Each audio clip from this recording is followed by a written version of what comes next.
Europe के 90% visa reject होने की मेन वजह बैंक स्टेटमेंट का सही होना ना है। और इस बैंक स्टेटमेंट में वो लोग शामिल नहीं हैं जिनकी रिक्वायर्ड अमाउंट पूरी नहीं होती बैंक में।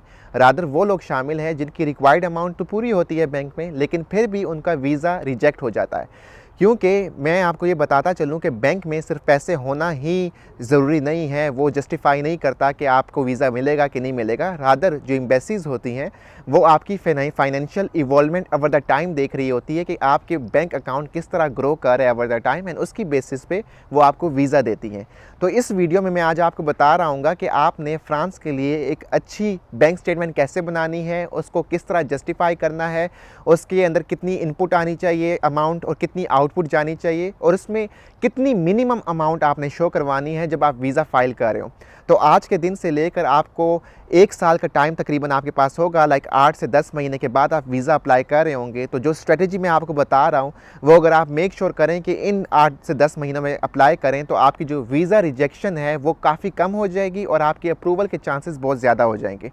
इसके साथ साथ मैं आपको बताता चलूं कि ये वीडियो उनके लिए है जो कि सेल्फ फंडेड बेसिस पे फ्रांस आना चाहते हैं या यूरोप के किसी मुल्क भी जाना चाहते हैं, क्योंकि ये जो तरीका है बैंक स्टेटमेंट का ये शेंगन वीज़ा के लिए है और ये तमाम यूरोप के लिए ऊपर एप्लीकेबल है। तो अगर आप किसी मुल्क में जाना चाहते हैं तो ये स्ट्रेटजी अपना सकते हैं।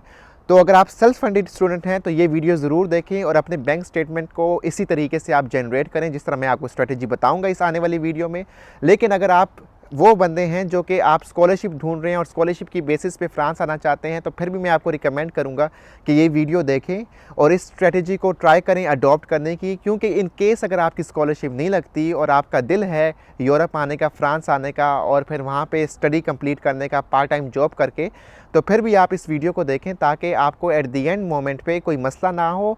और अगर आपको स्कॉलरशिप नहीं लगती तो आप सेल्फ फंडेड बेसिस पे भी यूरोप आ सकते हैं और फ्रांस आ सकते हैं। Okay, so let's jump to the topic now. सबसे पहले मैं आपको बताता चलूँ कि आपको मिनिमम कितनी अमाउंट चाहिए जब आप बैंक स्टेटमेंट दिखा रहे हो फ्रांस के लिए स्टडी वीज़ा अप्लाई करने के लिए। अकॉर्डिंग टू द फ्रांस आपने क्या करना है कि आपके बैंक अकाउंट में minimum 615 euros multiply by 12 plus academic fee होनी चाहिए। इसका मकसद ये होता है कि आप फ्रांस में जब आएँ तो आपकी लिविंग एक्सपेंसेस कवर हो रहे हों और आपकी एकेडमिक फ़ी कवर हो रही हो। तो आप इसको अगर पाकिस्तानी PKR में कन्वर्ट करेंगे तो वो अराउंड 25-26 लाख रुपया बनता है, और ये सिर्फ फ्रांस के लिए है। तो एक दफ़ा मैं दोबारा आपको इक्वेशन बता देता हूँ कि 615 euros multiply by 12 plus academic fee. अब अगर आप किसी और मुल्क के लिए अप्लाई कर रहे हैं तो ये वेरी कर सकता है और आपने देखना है कि उन मुल्क में उनको क्या रिक्वायरमेंट है, फिर उस हिसाब से आप इसको चेंज करें और इसके हिसाब से आप अपनी बैंक स्टेटमेंट बनाएं और आपको मिनिमम अमाउंट वो शो करवानी है। अब वो लोग जिनके पास इस अमाउंट से ज़्यादा अमाउंट बैंक अकाउंट में पड़ी है उनका तो मसला नहीं है, वो सेल्फ फंडेड पे आ सकते हैं और उनका वीज़ा रिजेक्शन भी काफ़ी कम होता है। अब वो लोग जिनके बैंक अकाउंट में ये अमाउंट नहीं पड़ी और उनको किसी न किसी तरीके से अरेंज करना है तो असल में प्रॉब्लम उनके लिए होती है। तो दूसरा पॉइंट जो मैं आपके साथ शेयर करना चाहता हूँ उन लोगों के लिए जिनके बैंक अकाउंट में पैसे नहीं हैं और वो किसी न किसी तरीके से अरेंज करेंगे, चाहे वो किसी से उधार लेंगे, चाहे वो कुछ चीज़ बेच के लेंगे, प्लॉट वगैरह बेच के आप अकाउंट में पैसे डलवाएंगे या किसी तरीके से भी, और आज से 10 महीने बाद आप वीज़ा के लिए अप्लाई कर रहे हो। तो आपको ये पता होना चाहिए कि आप जब फ्रांस के लिए अप्लाई करेंगे तो आपको 6 महीनों की मिनिमम बैंक स्टेटमेंट चाहिए होगी। अब मसला इन्हीं लोगों के लिए यूजली होता है और उन्हीं की वीज़ा रिजेक्शन सबसे ज़्यादा होती है। प्रॉब्लम क्या होता है, एम्बेसी क्या चेक करती है, एम्बेसी देखती है कि आपकी जो फाइनेंशियल एवोल्यूशन है ओवर द टाइम वो कैसी हो रही है। एम्बेसी ये नहीं चाहती कि आपको यहाँ पे आएँ और आपको फाइनेंशियल प्रॉब्लम हो जिसकी वजह से आप अपनी पढ़ाई मुकम्मल ना कर सके और आप अपने फाइनेंशियल प्रॉब्लम को सॉल्व करने लगे। तो वो चाहती है कि आपके फाइनेंसिस पहले से ही सॉल्व हुए हों और आप आके यहाँ पर पढ़ाई पर कंसनट्रेट करें।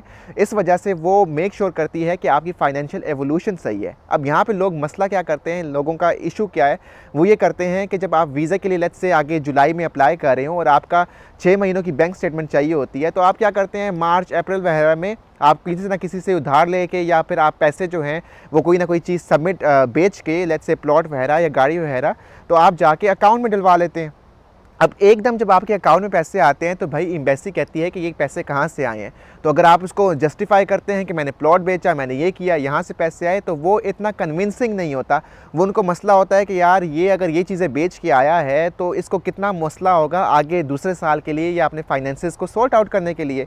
तो उस वजह से वीज़ा रिजेक्शन रेशो काफ़ी हाई होती है।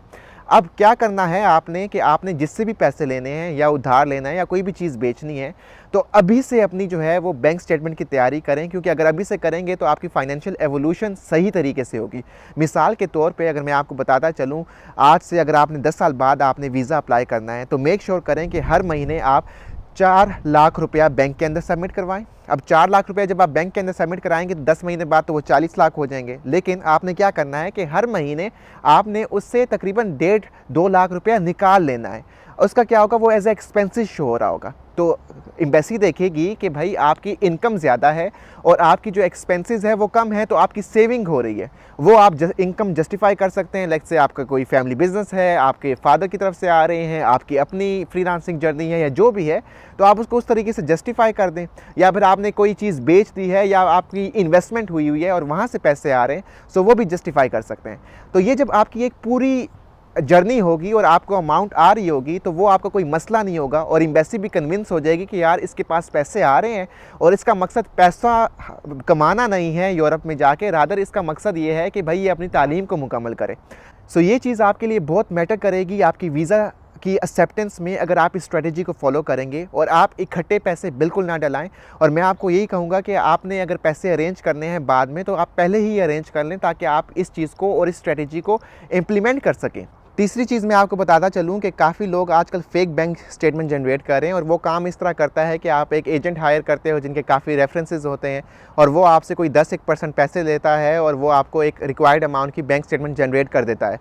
लेकिन उसमें मसला ये होता है कि वो यूजली 3 महीनों की करते हैं, और दूसरी चीज़ ये है कि हमें जो चाहिए होता है वो 6 महीनों के लिए एटलीस्ट चाहिए होती है, ज़्यादा की भी आप जनरेट करके दे सकते हैं। लेकिन मैं हमेशा आपको ये चीज़ रिकमेंड नहीं करूँगा, और मैं यही कहूँगा कि अगर आप किसी रिलेटिव से या कहीं से लोन लेके अगर अपनी बैंक स्टेटमेंट जनरेट कर सकते हैं वो ज़्यादा बेहतर है, इन केस आपके पास पैसे नहीं हो, एज़ कम्पेयर टू आप ये वाला काम कर रहे हो, क्योंकि इसमें रिस्क फैक्टर ज़्यादा होता है। और हमेशा याद रखें कि अगर आपकी किसी मल्टीपल बैंक अकाउंट में पैसे पड़े हैं तो वो भी चल जाएगा, उसका भी कोई मसला नहीं है। लेकिन वो आपके लिए से फादर हो, मदर हो, या आपकी एक्स्ट्रा अमाउंट हो, तो वो आप मल्टीपल बैंक स्टेटमेंट के थ्रू आप उसको अटैच कर सकते हैं। और साथ साथ मैं आपको एक चीज़ और क्लैरिफाई कर दूँ, श्योर करना है कि आपकी ये मिनिमम अमाउंट जब आप बैंक स्टेटमेंट निकाल रहे हो तो एट द एंड ये अवेलेबल हो। लेट्स से अगर आपकी जुलाई में वीज़ा अप्लाई कर रहे हैं तो जुलाई के मंथ में एटलीस्ट ये अमाउंट होनी चाहिए।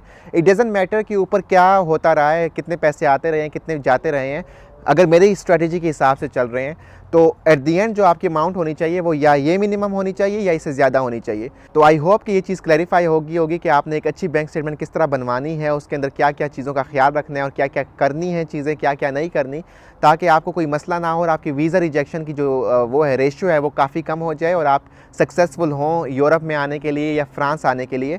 तो अगर आप इंटरेस्टेड हैं इस तरह की मज़ीद टिप्स के लिए तो इस चैनल को सब्सक्राइब कर लें, वीडियो को लाइक कर लें, और अगर फ्रांस आना चाहते हैं तो ज़रूर इस प्लेलिस्ट को जाके देखें, तो आपको काफ़ी हेल्प होगी। इंशाल्लाह आपके साथ मुलाकात होगी किसी नए टॉपिक के साथ। तब तक अपना ख्याल रखिए। अल्लाह हाफ़िज़।